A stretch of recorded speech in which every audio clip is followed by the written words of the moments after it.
Hello, welcome to Comics Without Capes. Today I wanted to chat about a memoir called Tangles, a story about Alzheimer's, My Mother and Me by Sarah Leavitt. It's a Canadian author. I think this was done with like a very small publisher. I'm not sure like how easy this book is to find elsewhere. In Canada, I've seen it several places. So I actually found this book because I stumbled upon one of Sarah Leavitt's other books called Something Not Nothing, a book talking about her dealing with the grief process of of the loss of her partner. And this partner also had passed away choosing medically assisted dying.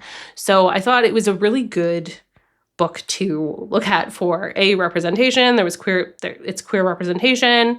It's a book that also talks about medically assisted dying, which I think not a lot of books I've seen talk about that. And it also was like unlike any graphic book I'd ever seen before. Like it looked like it was like there were watercolor things in there, and just like it wasn't really a comic in the way that we think of comics usually. So I was like, what the heck is this? I need to read it. So it's on my list of things to read. I'm just waiting on it right now. But I did also look her up and found out she had this book. Basically, for this vibe check, it's really going to be like, can you handle a book that does not have art that's maybe like aesthetically pleasing? And can you handle the content of this book right now? Because obviously, from the title, you can probably guess that this is talking about a terrible disease that has a lot of complicated emotions about it. It is very difficult to watch people kind of go through, and it's very brutally honest in the way that it talks about these things. It's very raw in the way that it talks about these things.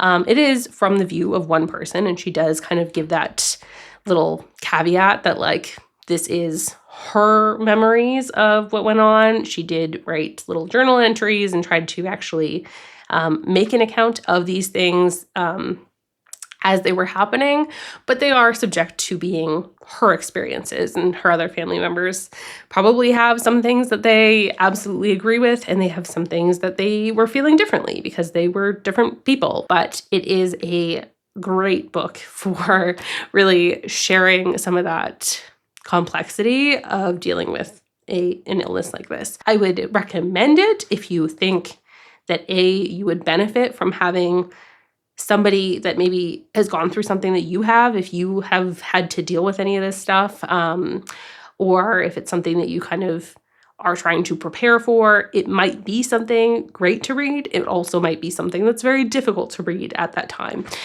So just be mindful of your own situation, because I would recommend this for most people if you can handle it, but if you can't, then totally get it. I will also say like the art style is kind of fairly simple, but it works really well in this book. Like the drawings in this book really do work as a communication tool. They make this book easier to get through, I think. They make this book work so well in the way she doesn't, it's such simple drawings, but the expressions she gets, the faces really communicate a lot in this. And this book is a lot easier, I think, to read in this format than it would be as just a text-only kind of book. It really does use the graphic medium for communication very, very well.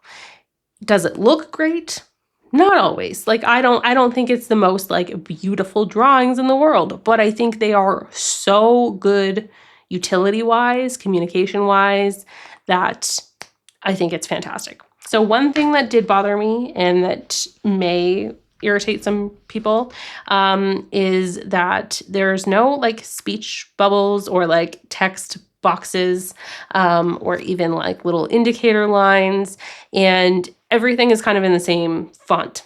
You can figure it out, but it's very context-based. So you do have to like in general, you're going to always see the context kind of things at the top, but sometimes people are actually talking and it's closer to the top, and sometimes there's two people talking and you're kind of like, okay, this is this one person and this is the other person. Just a little bit of extra like cognitive calculating compared to what I've been used to in reading comics most of the time.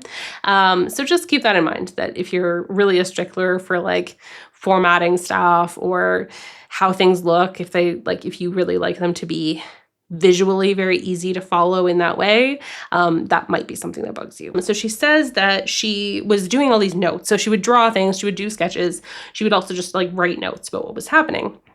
And she had planned on writing a book.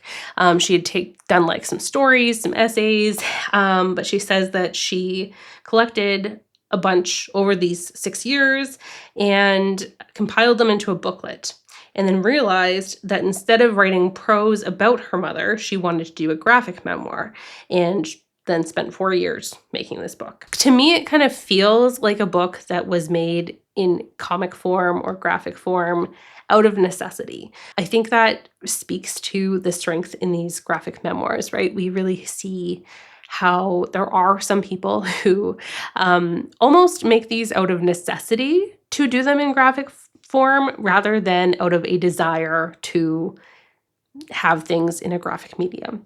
I think I plan on doing a video on this at some point because it's something that I find really interesting, is how some graphic novels are born more out of a lack of ability to do them in a text-only form rather than a desire to do graphic books. Like if that's like what your goal is, that's what you love to do, fantastic. But not everybody who makes graphic memoirs does have that desire initially to like make a graphic book. Overall, I really liked this book. I thought it was really well done. If you really don't feel like reading it or you can't get your hands on the book, there is a movie adaptation coming up, and it looks like it will be animated, which I think is probably a good call. So I will be keeping an eye out for that in the future.